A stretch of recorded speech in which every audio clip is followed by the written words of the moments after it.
off all right by itself. It does it itself. Okay? Yeah, you're right there with me though.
Every time I open the hangar door to go flying, I realize that I'm one of the lucky guys doing something that I dreamt of as a kid.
and 4, come in and hose them down one more time. Particularly just north of the downed pilot. Roger, Sandy 1. We've got the down pilot in sight. We're coming in from your 6 o'clock at this time. And we've got quite a bit of ground fire out here, so until we exactly pinpoint it, we're going to have to... Okay, Don, I think we can go for it. This is just small arms. We can move him in along the ridge line. Okay, babes, let me know I'm coming in. Hello, gunfighter 82 Alpha, 82 Alpha, Sandy 1. 7-4, believe it's in. Okay, Bravo, Bravo, pop your smoke, pop your smoke. Okay, Charlie, 10 degrees more right, 10 degrees more right, smoke straight ahead, smoke straight ahead. Charlie 5-6, Sandy 1, go. All right, Sandy, they want you to pull back to the west. They got some bigs coming in the area. Roger, copy that. Get out on the deck. I advise all chapters, get on the deck. Watch those bigs. Watch for shoots. There's the big. There's no shoot. He's done. Get down. Bigs, bigs. Charlie Green 7, watch big hit. 5, get down, choppers. Bigs, bigs. That was a big with the rocket. 7-2 is here. It passed me, got 7-0. Wiped him out. I'm sitting right on top out here. The rocket that passed to my right and hit 7-0 is a ball of flame. There could have possibly been any survivors out of that one. Charlie 3-0, I'm over position now. Over position now, breaking right. Okay, Charlie, 10 degrees more right, 10 degrees more right. Smoke straight ahead, smoke straight ahead. Hello, Charlie 3-0, this is Sandy 1 on Victor. Let's get out the uniform. Okay, we got him up, coming up. I got him up, lead, coming up. Let's get the out of here.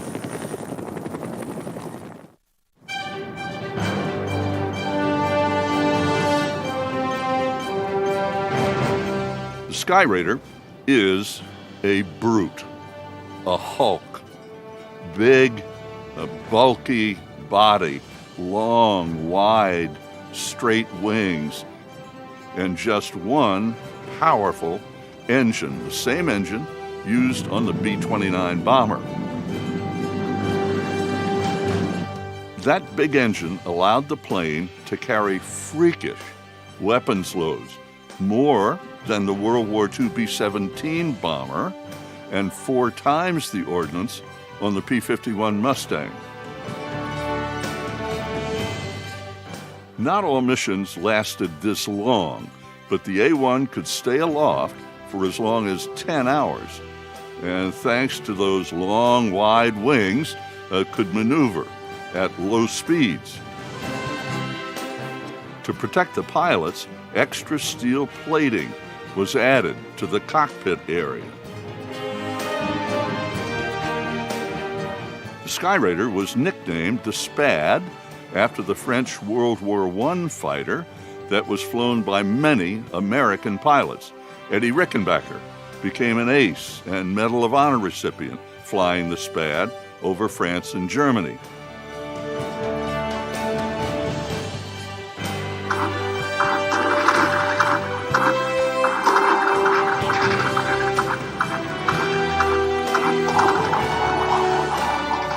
The Skyraider first established itself in combat in 1950 in the Korean War, attacking rail yards, factories, and protecting troops on the ground.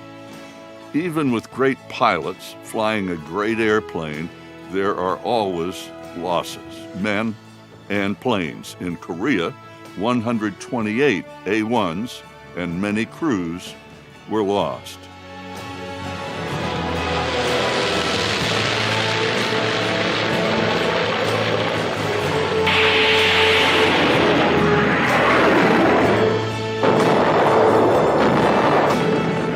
Next came Vietnam.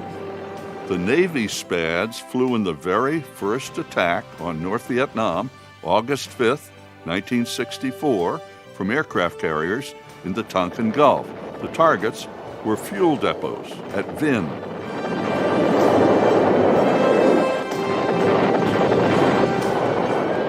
The Air Force also flew the Spad in various roles in Vietnam. They hunted truck convoys on the Ho Chi Minh Trail. They flew close air support and dramatic life-saving Sandy missions, they were called, flying cover for rescues of threatened and injured troops on the ground. Again, there were losses in Vietnam. 266 A-1 SPADs and 144 pilots were lost.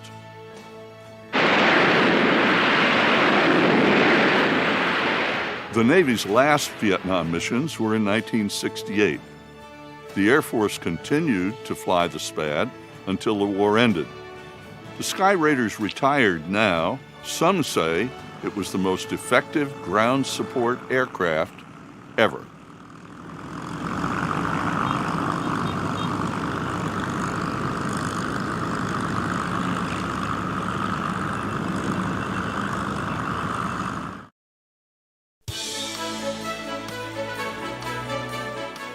Two American aviators join us today. Both flew the SPAD in Southeast Asia.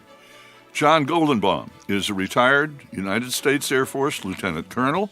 He served 20 years active duty, including 2 tours in Vietnam, 608 combat hours.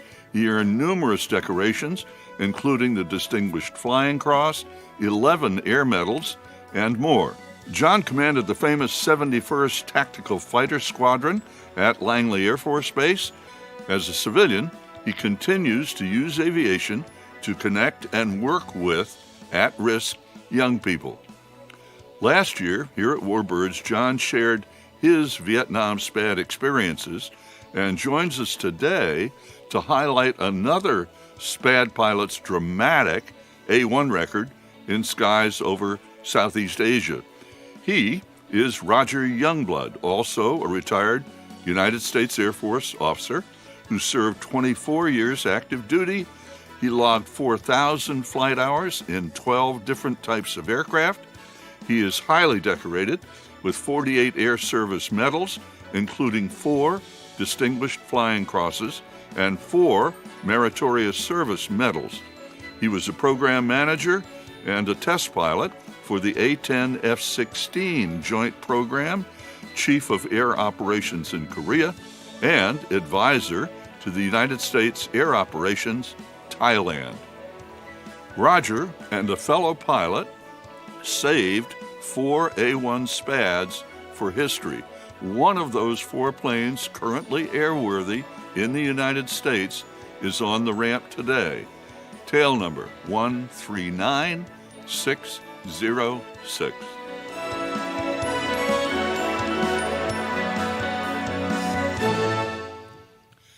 Afternoon, ladies and gentlemen. I'm David Hartman, and please, oh my gosh, thank you.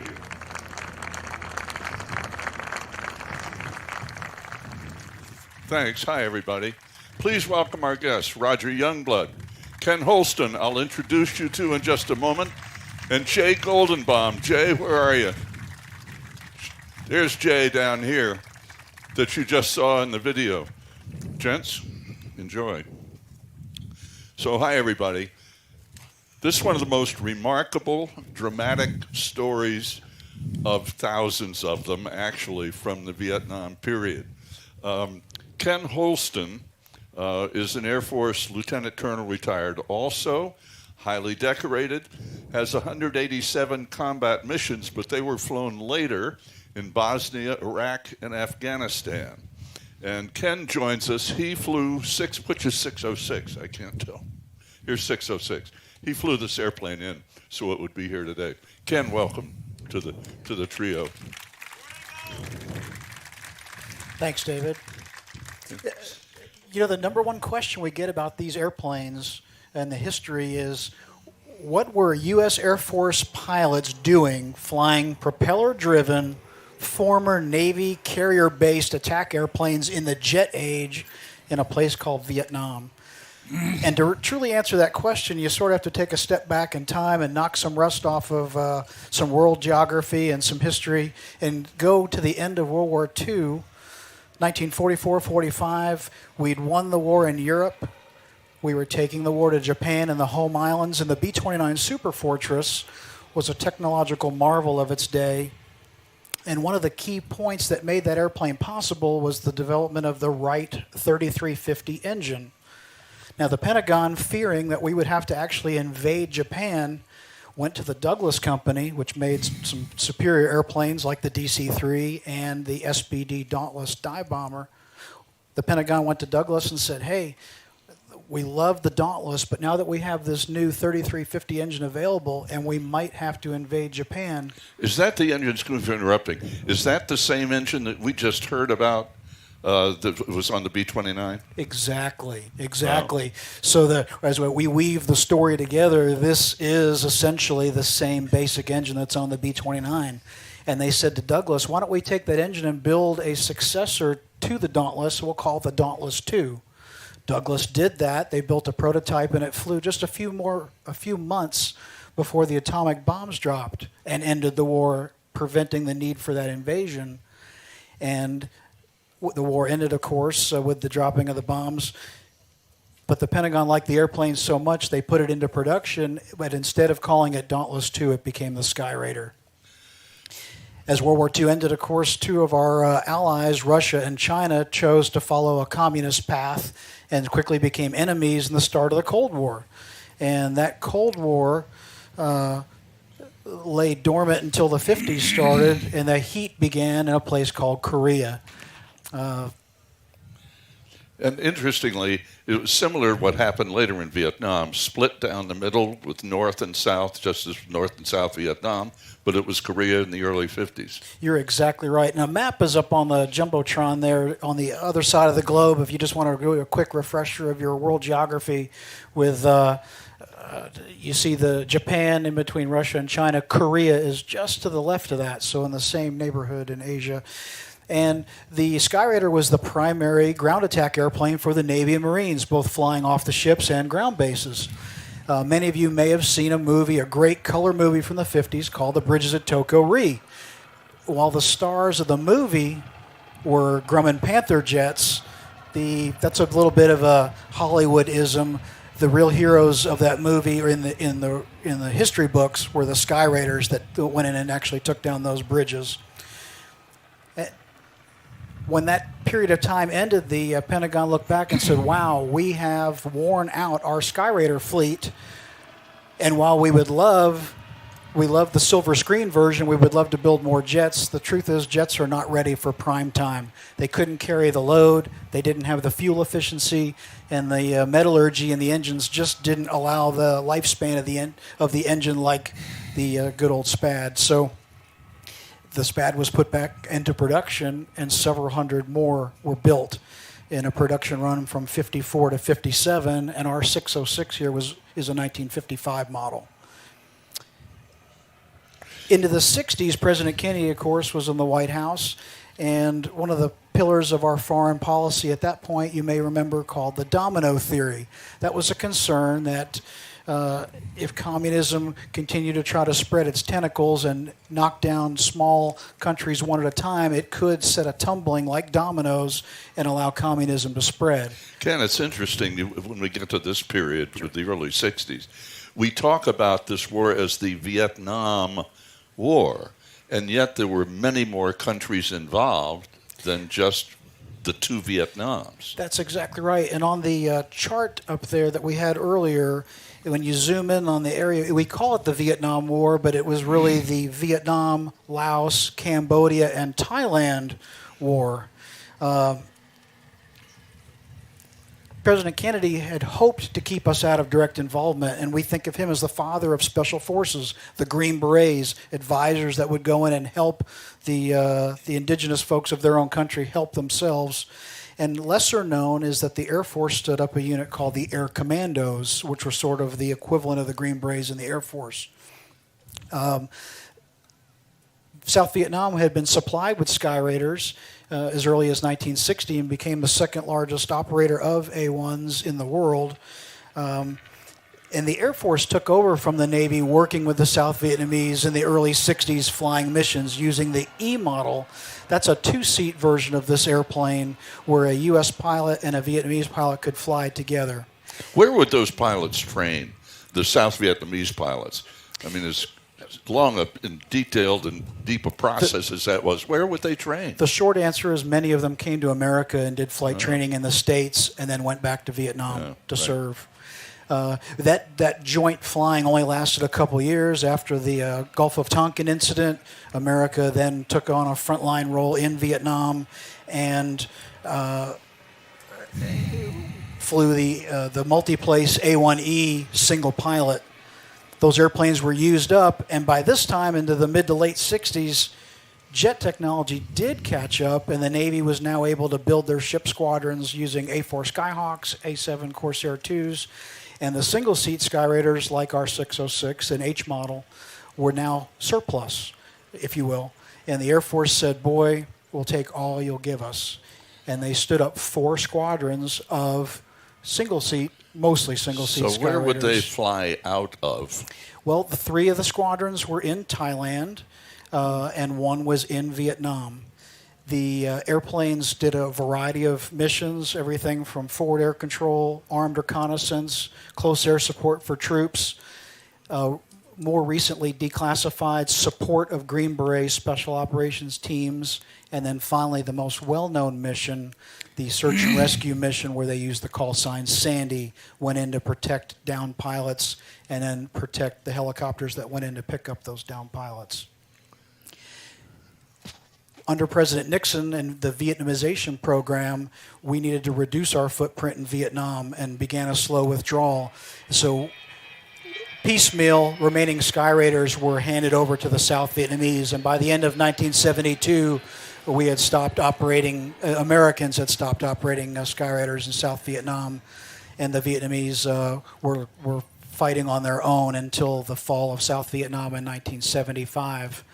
And the last part of the story really is that many of us have seen the Discovery Channel footage that when South Vietnam fell and the tanks rolled in on the embassy in the South, in Saigon, folks clamored to escape, mostly using helicopters to fly out to the ships offshore, and the footages of the decks being cleared, helicopters being pushed over the side to make room for more. Less documented was the escape of fixed-wing airplanes. Many of them went over to Thailand, and our 606 was used by a South Vietnamese pilot. So why were these airplanes sent over to Thailand?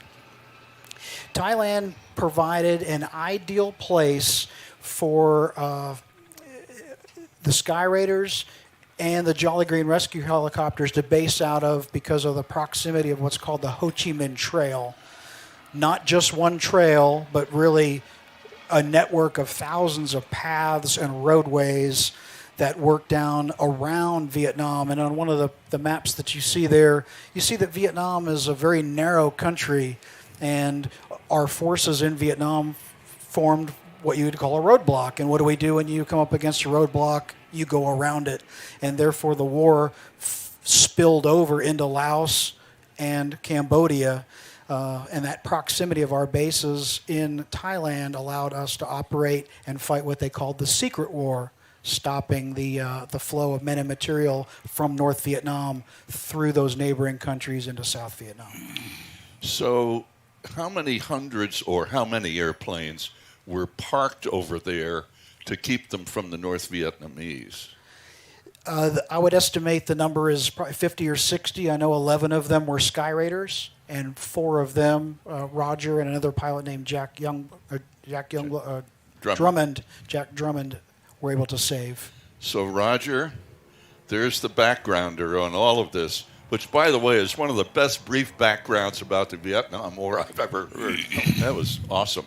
Roger, yeah. You know, this is part of what we do here. We're trying to present some of this history because I guess most of you, if you were born when that was going on, you were awfully young. And so one of our goals is to not only honor veterans, which is the major reason we're here, but to try to refresh people's memories or give them some memory about who did what to make sure that we could be here today and live the lives we lead. And we honor these veterans every day in every way. So, Roger, you're up. Thank you.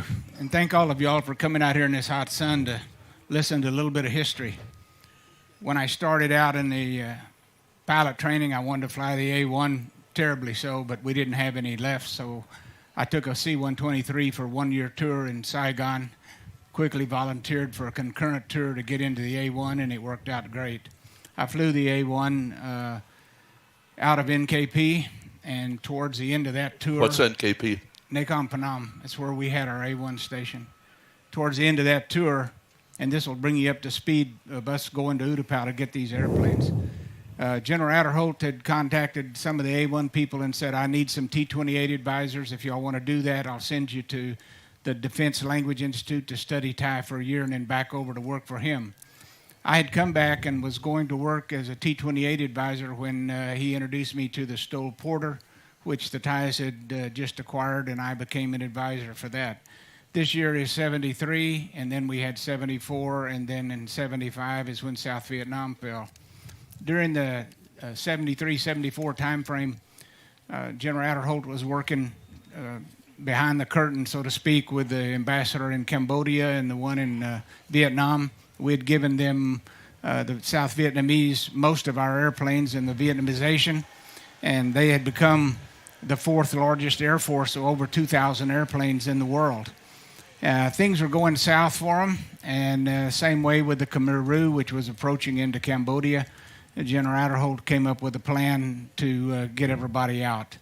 My partner in crime, and I can't quite see the slides back there, but if they bring up Jack Drummond, he's the one that worked with me. General Adderholt had called him and called me and said, y'all had flown A-1s before, I need you to help me out. So Cambodia was about to fall, and they did fall back in early part of April. And there was about 60 or 97 airplanes came out of Cambodia, mostly T-28s, into Utapao. Now, set the stage here. You had four nations, four air forces at Utapao at one time. Once Saigon fell and the South Vietnamese Air Force came into Utapao, we had the U.S. Air Force that had B-52s still there. We had the Royal Thai Air Force, we had the Cambodian Air Force, and the South Vietnamese Air Force. And nobody could hardly talk to anybody. It was a Wild West show beyond imagination. So my partner in crime was Jack Drummond. He had a great background, although not in combat in the A-1. He had one at Eglin Air Force Base. He was a weapons tester. He worked directly for General Adderholt. That was one of the reasons General Adderholt, when he went over to Southeast Asia, he took Jack Drummond with him because he trusted him. So once he had Jack Drummond in country and I was in country and Cambodia fell, he had called me and told me, he said, I need you to go down to Utapao, look things over. I'm understanding that the South Vietnamese are going to try to come out of there fairly quickly, and they did on April the 29th. Before they came out, he sent me down to a little field, and it's on one of the maps. I can't quite see them, David. But anyway, there's a small grassy strip next to Cambodia called Trot, T-R-A-T. He said, check that out because a lot of the airplanes coming out of Cambodia and South Vietnam are not going to have gas, like especially the UH-1s and the O-1s, and they're going to need to land. So I went down there. I found a 3,000, 4,000 foot strip. I checked it out. It was okay. I got back to Adderholt and I said, you can tell them through your channels that there is a strip short of Utapao. Utapao was further to the west. So when Cambodia came out, it was kind of phenomenal. General Adderholt designed the ops plan for them to leave.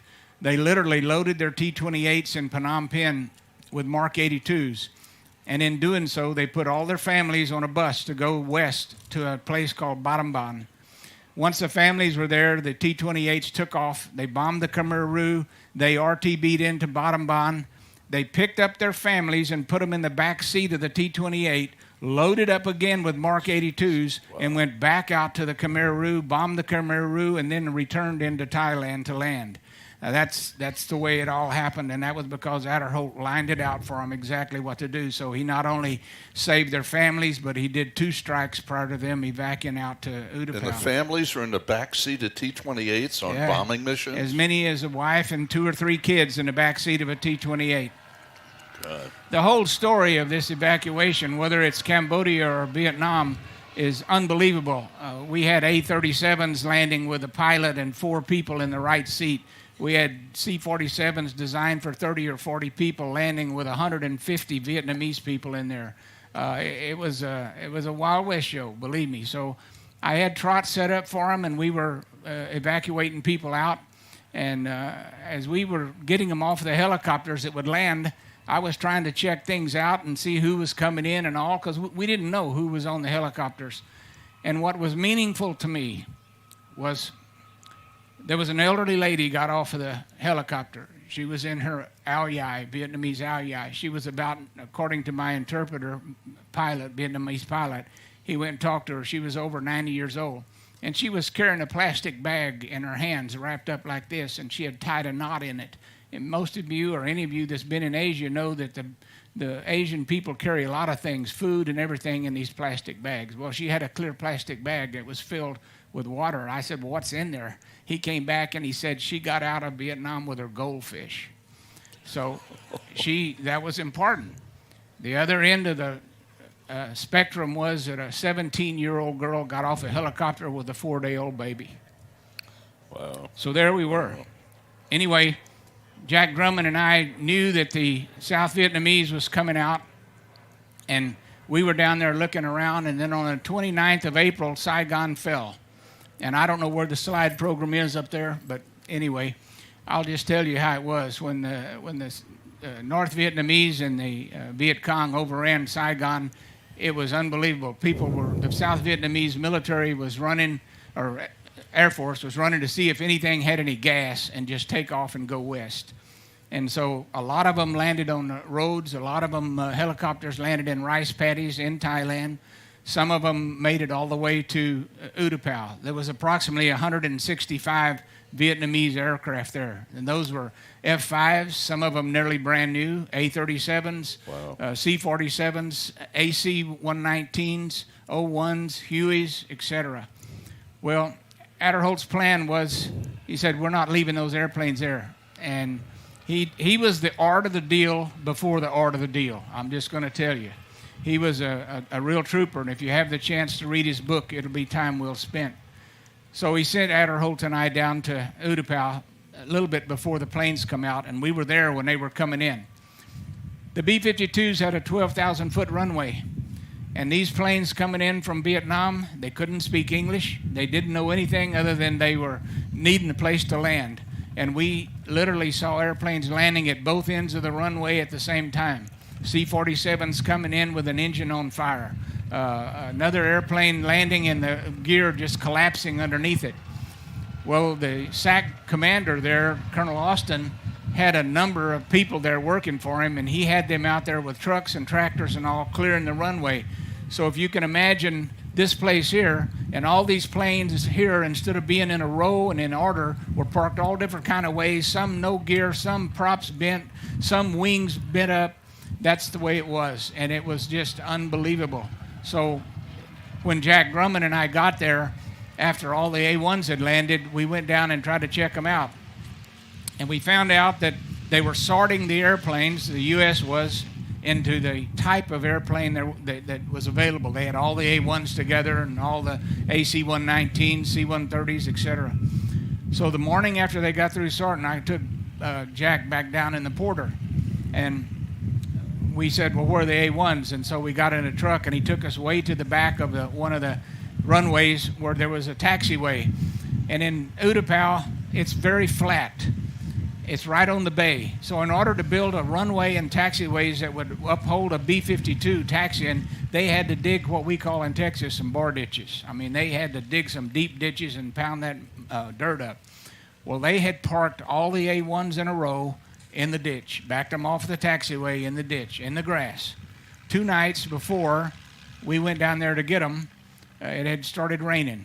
And it rained every day in the monsoon. And then there was sunshine, and it rained. So when Jack and I finally got out of the truck and we saw 11 A-1s, they were literally underwater above the tire.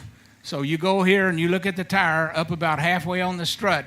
That's how deep the water was that they were sitting in.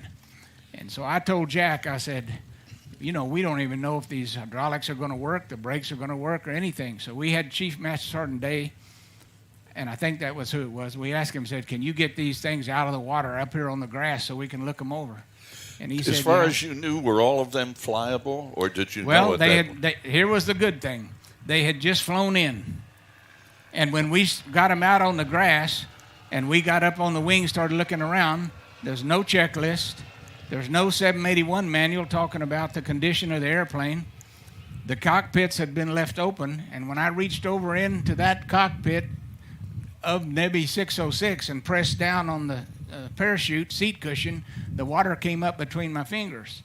So I told Jack, I said, we're not flying with this seat armed. We're leaving the pin in. So the ejection seat pin was right here at the base of the seat, so we flew those with no chance of getting out, which was fine. We left the canopies open. Wait, that was fine? Yeah. Oh, good. Well, I don't know too many people that bailed out with wet silk and it opened up into a parachute. I put it that way. So we had a plan. And this was all fly by night. I hadn't flown the A-1 for 3 years. Jack hadn't flown it for 5 or 6 years. So we're trying to put together in our mind the checklist of how to start the A-1.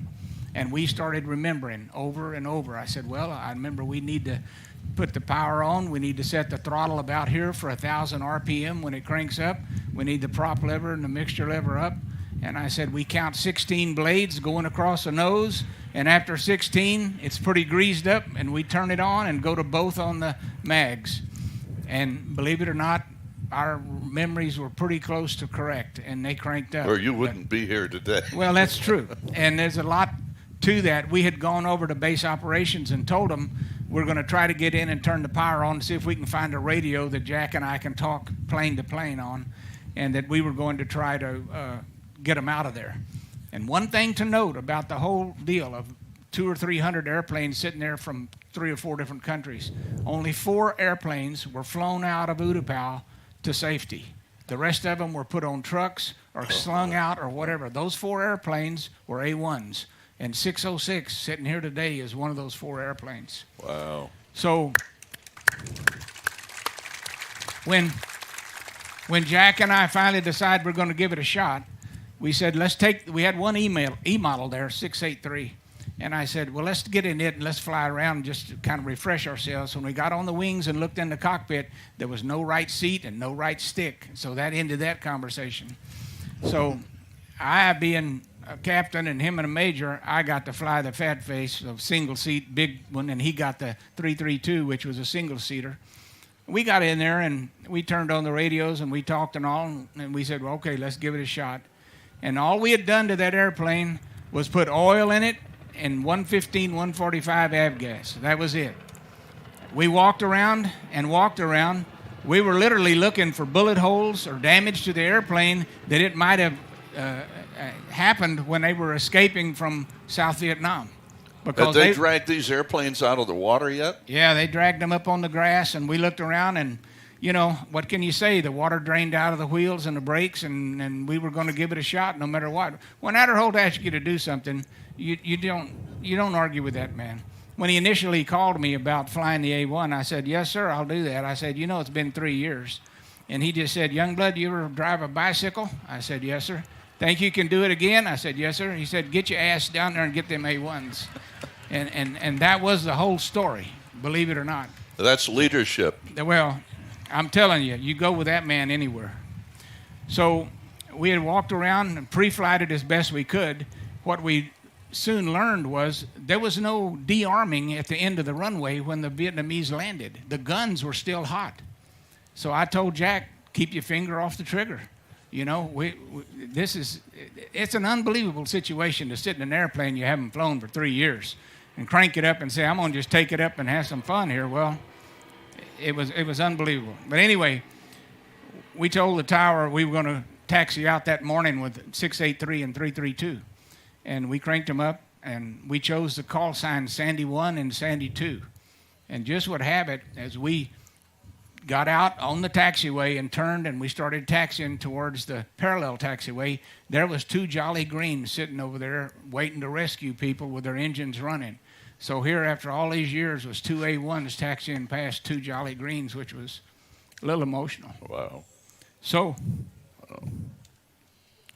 we got to the end of the runway to arm, and we were going to take off north to south over the ocean, just in case the engine quit or whatever. We could just ditch it in the ocean and try to get out. We had T-28 harnesses, but the coke fittings fit the harnesses in the A1, so we did that, and then we locked the seats and locked the harness so we couldn't fall forward, but the seat pin was in, so there was no ejecting like I told you. So we got onto the runway, and I told Jack, I said, Jack, if you have to abort, just let it drive off of the end of the runway. If you get on the brakes and one of them hangs up, you're going to cartwheel, and we don't know what will happen. So we agreed to that. And we didn't maximize the power on takeoff. They were clean birds. And so we got up at an adequate Did you take off individually or together? Yeah, Jack took off first. And so I was behind him, and I was looking at his airplane and kind of talking to him. He had selected half flaps on takeoff, and he got down about 2,000 foot, and he said, no flaps, because it was coming on up and ready to roll. So he popped his flaps up, and I raised mine too. And about 3,000 foot or so, you could see him start to just touch a little left, right, and then all of a sudden he was airborne. And we were going to make for sure that we got up a little ways before he sucked the gear up, and he popped the gear, and I said, the gear clean good, buddy, the gear clean good.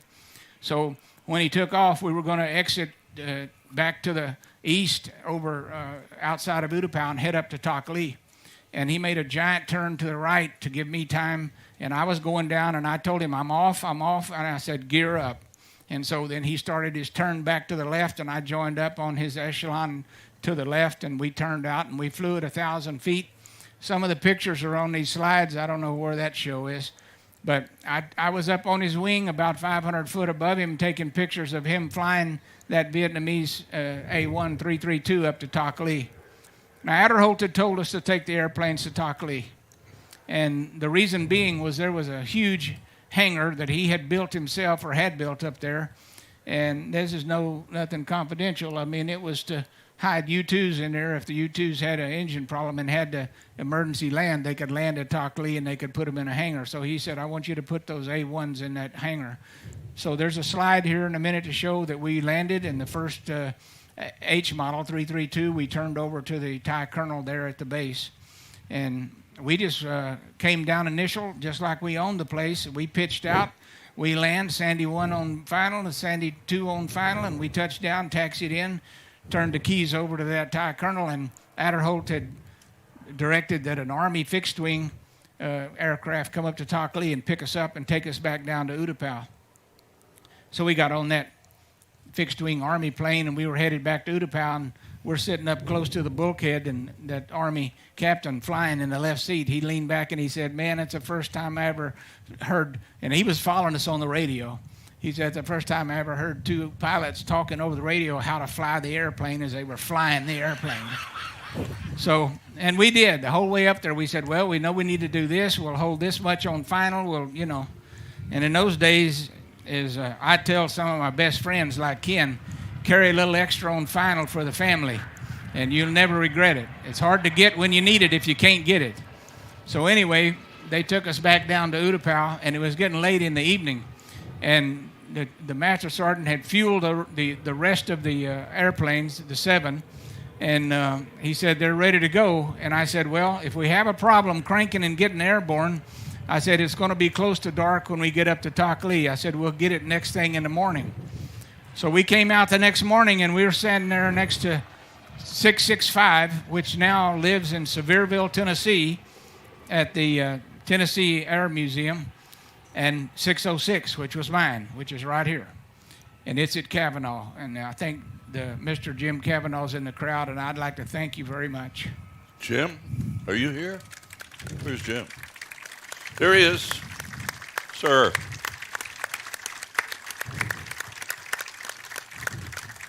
A lot of time and effort and money went into getting 606 back to where it is today, and thanks to Ken Holston and him being a captain with Delta Airlines, he finagled Delta to repaint 606 back to its original spec. So that's good. You've got an authentic A-1 Skyraider in 606.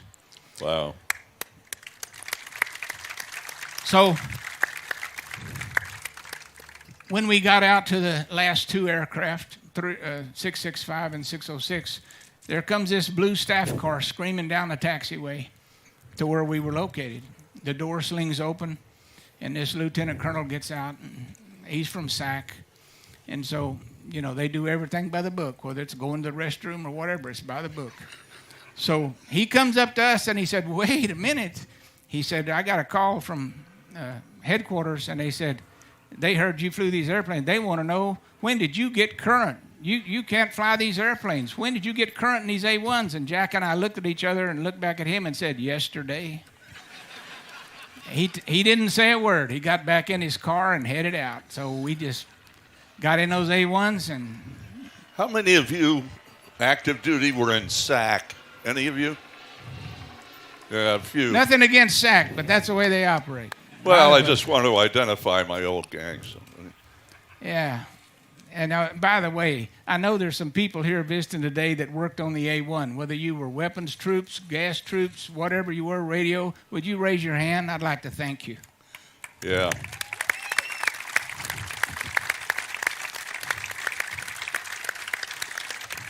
Also, Roger, would you identify John Goldenbaum's over here with two of your Sandy guys? This is a little unusual. Maybe the first time since we came back from Vietnam. When you go into the A1 squadron, you fly on the wing for a couple of flights, and then you're okay to go up and be Hobo 1, they call it, and you lead a flight of 2. After you fly Hobo missions for a while, they upgrade you to Sandy Wingman, whether it's Sandy 4 or Sandy 2. And after you've flown a few Sandy missions and they got a lot of faith in you, they upgrade you to Sandy 1. Sandy 1 is in charge of the whole SAR force. All the Sandys, the Jollies, the forward air controllers. He communicates with the AC-130, Kingbird. I mean, he is in charge of the SAR force. It just so happened that John Goldenbaum, John Ralston, and Cliff Groves and I were in the same flight, and we were all Sandy 1s, qualified flight leads. I'd like these guys to stand up. Yeah. Stand up.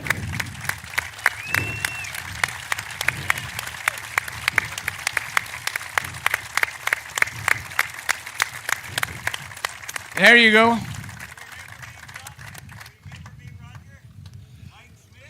Hey, how are you? Good to see you. It was really an honor for you to fly the SPAD and go and pick people up. That was just the greatest. So when we got 685 and 606 off, and we landed at Tok Lee, we pitched out again and landed. And as I saw Goldie rolling out on the runway, I just jokingly said to him, "Are you down?" He said, "Yeah, I just landed and I'm turning base." And I said, "Well, I guess that makes me flying the last A1 in the U.S. Air Force." And I was on base turn. That was a joke. But I do enjoy it so much. And when we came out of there, the State Department had found out what we had done. And they said, you cannot say that you stole those airplanes from the North Vietnamese. You can say that you repositioned previously U.S.-owned property. So that's the way that was. And they gave Adderholt a hard time. And while Adderholt was running the show, he stole every F-5, every A-37. He took a bread truck with his crew of people with a acetylene torch and went up and down the line. He cut the guns out of the AC-119 gunships. He cut the dash out of a lot of airplanes that he couldn't do anything with. So if the North Vietnamese were coming to claim their spoils, they were going to get junk. They didn't get jack, except a bunch of wore-out, broke airplanes. So Adderholt was just unbelievable. So, in kind of winding it up, when I got through with my tour in 75, he called me in his office and he said, "What do you want to do?" And I said, "I don't know anything but close air support." And he said, "Well, how about an A7? And they were kind of coming online. And I said, "Sir, that'd be great." So he got me an A7 to Davis-Monthan. After the A7, I moved to Myrtle Beach in the A7. Then I transitioned to the A10. So I've just been attack below 5,000 foot all my life. And I just enjoyed that. Was in 24 years, and I don't regret a second of it, especially flying 606. When I got back in 75, for some reason I was at Eglin Air Force Base doing something, and I'd heard that all the refugees, a lot of them, had been relocated to Eglin. They were out on the grass in these 50-man Army tents, and I went over there, and I'm not sure why.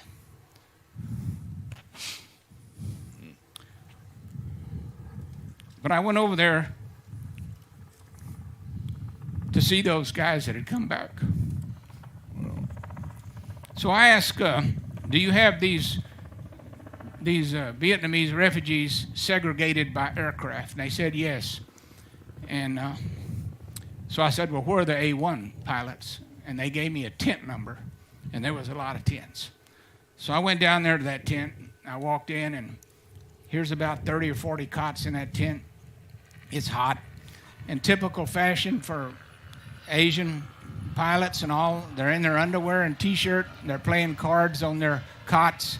That's all they had. So I sat in there and talked to them a little bit. I said, you know, I flew the A-1 in Saigon for a while, or not in Saigon, but I saw your A-1 in Saigon. Then I got to fly the A-1, and then I was involved in you getting out of Vietnam. And so the next day, I went back and I said, what do I need to do to take one of these guys with me?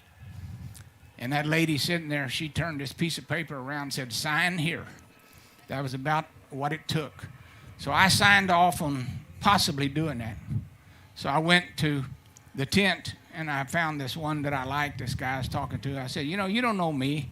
I don't know you. But we both flew the A-1. If you want to get out of here, I'll take you with me to live with me.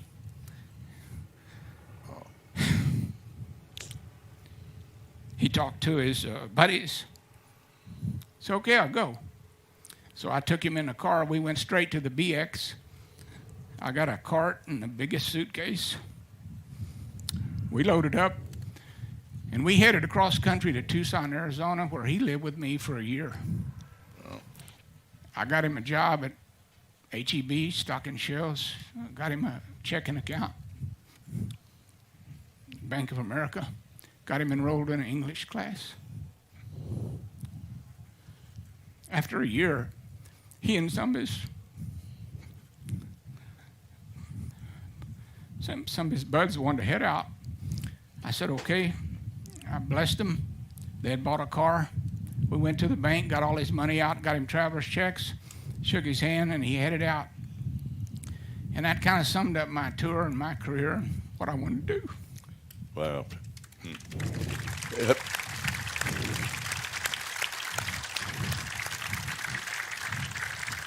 Were you able to keep track of him?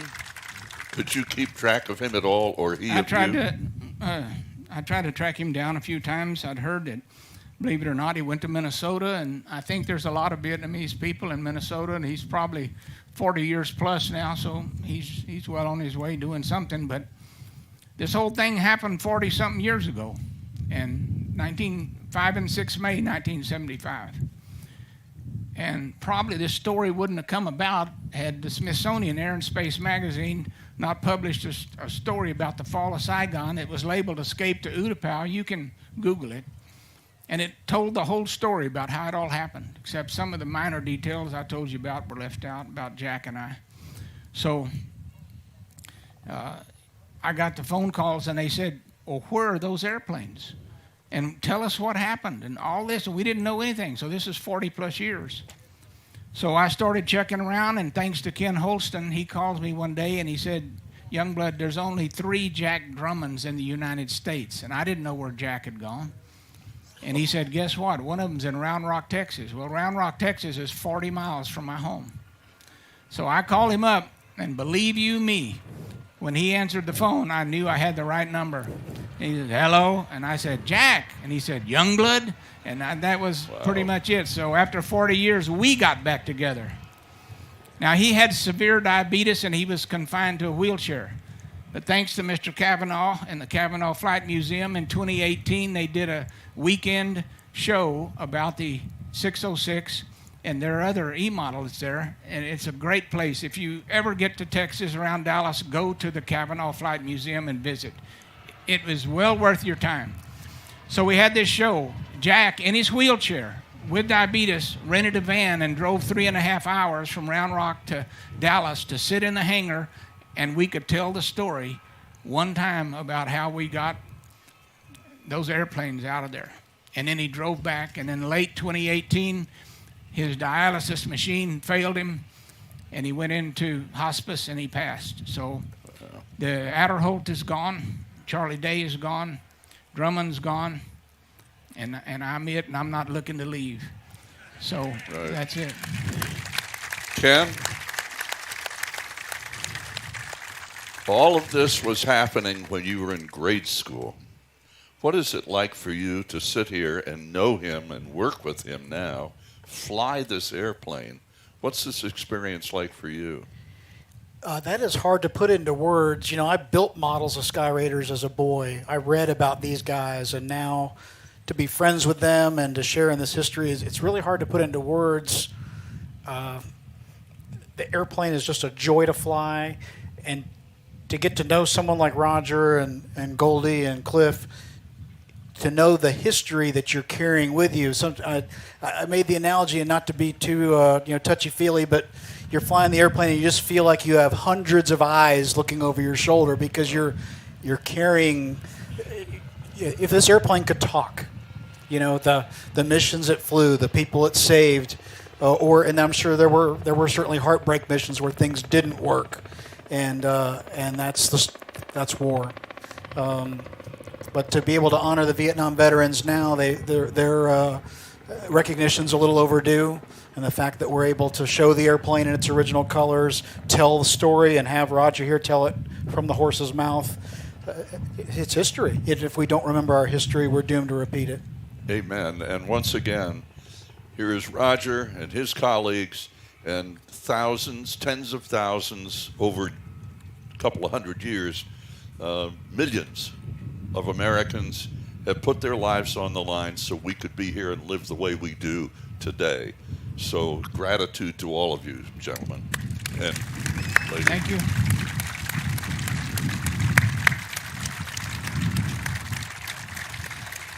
So Sam Bass, who's a 50-year safe flyer with his tens of thousands of hours, and by the way, Ken has almost 20,000 hours too, Yeah, right. As a pilot. Sam's going to come out and talk with these guys about the airplane. John, thank you for being with us there. John Cliff. Goldenbaum. John Ralston. Sam, take over. Yes, sir. Hello, we here.